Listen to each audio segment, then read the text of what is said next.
Assalamualaikum warahmatullahi wabarakatuh. Sahabat kanal yang saya sayangi, yang saya hormati.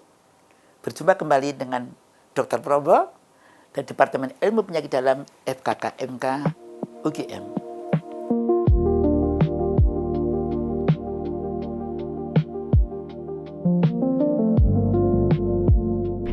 Kali ini saya ingin sampaikan kuliah yang sederhana, kami rangkum dari berbagai sumber dengan judul Perlakuan yang Buruk pada Lansia atau terkenal dengan Elder Mistreatment.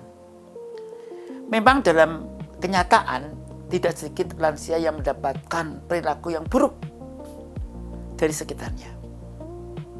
Apakah suaminya, istrinya, menantunya,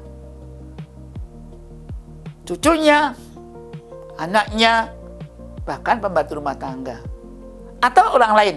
Termasuk ada juga nurse, perawat yang mungkin dia kelelahan atau sedikit ada gangguan kejiwaan. Korbannya adalah lansia tadi, disebut dengan elder mistreatment, perlakuan yang salah, atau elder abuse.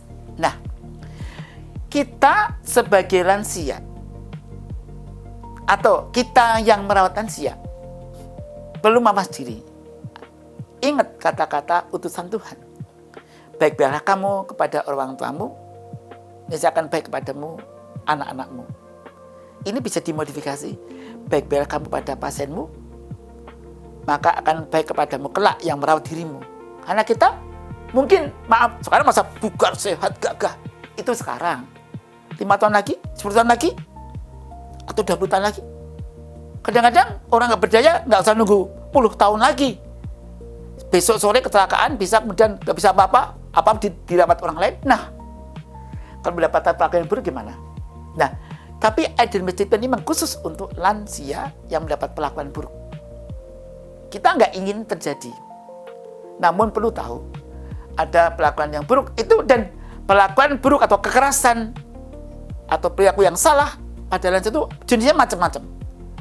Ada yang kekerasan fisik, dipukul, dicubit, didorong, diikat. Aduh, ya Allah. Naudzubillah. Ada yang kekerasan psikologis atau emosional, dihina, rasain lo sekarang, tua bangka. Aduh, kata-kata itu. Sedih. Mengancam, tak buang lo, tak buang di hutan nanti. Membentak. Kemudian kalau menghukum berkomunikasi, ngomong tak biarkan aja. Aduh, dicuekin, tidak, atau didiamin. Aduh, kasihan banget. Teriak-teriak, biarin aja deh. Itu nama kekerasan psikologis. Ada juga penelantaran atau neglect. Misalnya tidak memberi makan, tidak memberi minum, tidak memberikan obat, kemudian dibiarkan tidak bersih, pakai bolot-bolotnya banyak banget. Ada yang eksploitasi finansial, dia punya uangnya kita pakai, bukan kita pakai, dipakai oleh yang melayaninya, anaknya, suaminya, atau istrinya, atau siapapun. Jadi diambil uangnya, perhiasannya dijual. Waduh, demensia kok dia nggak ingat kok. Nah, ada juga kekerasan seksual, menyentuh organ, atau dimain-mainin, atau dipakein. Wah, kejam banget ini. Ada juga, yaitu penelantaran total. Dibiarkan semuanya, nggak dijenguk sampai beberapa hari. Tapi ada juga orang yang self-neglect. Dia memang mengurung, tidak mampu lagi, malah membentur diri. Aku pengen mati aja. Jadi, perlakuan salah pada lansia oleh orang lansia itu sendiri. Pengen mati aja. Suamiku, istriku, anakku, menantuku. Orang aku besarkan sekarang tidak mau merawat diriku. Alangkah sedihnya itu. Nah, sekarang sahabat saya sayangi, apa yang kita lakukan? Ada rumus namanya sayang. Sayangi dengan rumus sayang agar kita tidak termasuk orang yang elder mistreatment, memperlakukan salah pada lansia. Pertama adalah S, senyum pada mereka. Itu mbak tantram, damai. Yang Bagong, Bati, Mas, Dek, ya. Lansia yang merawat juga lansia. Tapi kita baik, nggak apa-apa. Maaf ya aku ngerepotin, nggak apa-apa. Dulu Mas juga bantu saya. Malah Mas udahnya, wah pahlawan saya. Aku kan meniru Mas. Oh dia bangga ya. Ajak bicara dengan hormat. Mak ngantuk? Kalau nggak ngantuk, saya ngobrol mau? Ya kita ngobrol mau? Oh mau. Wah, ajak bicara dengan hormat. Bahasanya hormat, sikap kita hormat gitu ya. Yakinkan bahwa mereka itu berharga.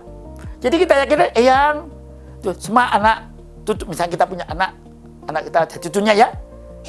Pamit Eyang Putri, pamit Eyang, aku nanti mau pelajaran olahraga, mau pertandingan apa ya? Coba bagus, pertandingan silat. Oh bagus, aku golep.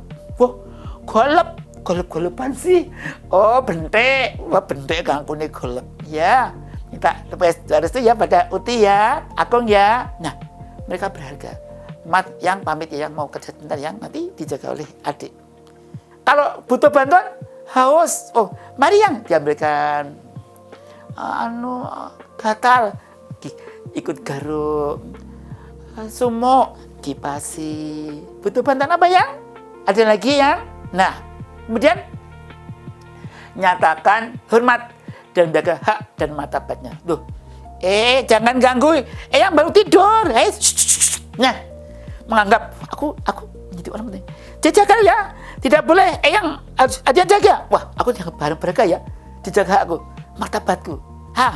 Manggil Eyang ya, Eyang Putri ya. Yang dulu Kanjeng Bupati. Gak boleh sembarangan. Nih, Eyang itu hebat mendidik saya. Tidak. Muridnya hebat-hebat yang ini dulu. Dosen, guru, muridnya hebat. Gurunya, ayahnya jadi gurunya, anaknya jadi anak. Itu muridnya jadi kolonel jenderal banyak, itu yang profesor banyak juga, dokter. Nah, nyatakan hormat dengan menjaga hak dan martabatnya. Ya, kita kirimi kado pas ulang tahun atau pas lebaran. Aku penting. Dan nyatakan gembirakan hatinya setiap hari. Kalau sayang orang tua, jangan abaikan orang tua. Nah, memang sikap yang kita anjurkan, sikap sopan dan santun. Kalau sopan itu terkait budaya, santun di alasnya sopan. Ada kemuliaan, keluhuran. Kata-katanya pun, baiknya memilih kata yang tidak menyinggung perasaan, lembut. Menegur orang tua tidak kamu tapi Eyang. Apakah Eyang kerso ini? Ya. Diubah kata-katanya. Itu santun. Kalau sedang makan, monggo Eyang, saya suapi kerso, ya. Buka, nah itu orang ini di budaya sana biasa gitu, itu sopan dan santun ada halusnya, kemuliaannya. Maka kita hendaknya menyiapkan agar anak itu santun. Alangkah indahnya kita bisa didik anak-anak kita jadi orang yang santun, agar kelak mereka juga melakukan kita sebagai orang yang tidak sampai dilakukan perlakuan yang salah. Didik keluarga kita, anak-anak muda, murid-murid kita, siswa-siswa kita, kesantunan. Jajak silaturahmi, sisihkan waktu dan energi, sajikan teladan nyata, tidak hanya berkata-kata, tidak omong-omong saja. Agama diajarkan sejak dini. Norma ditulis, siapa makan, minum, cuci sendiri, ditulis kesantunan. Bersihkan sampahnya. Kemudian tegakkan aturan dan beri penghargaan bagi yang berprestasi, yang baik, yang santun.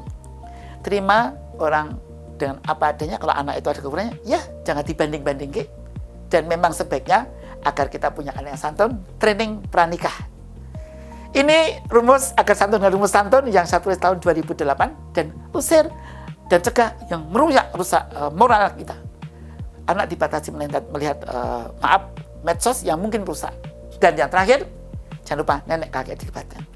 Semoga kita semua mendapatkan yang merawat kita, tidak melakukan dengan perlakuan yang salah. Semoga bermanfaat dan ikutilah kuliah di video yang lain.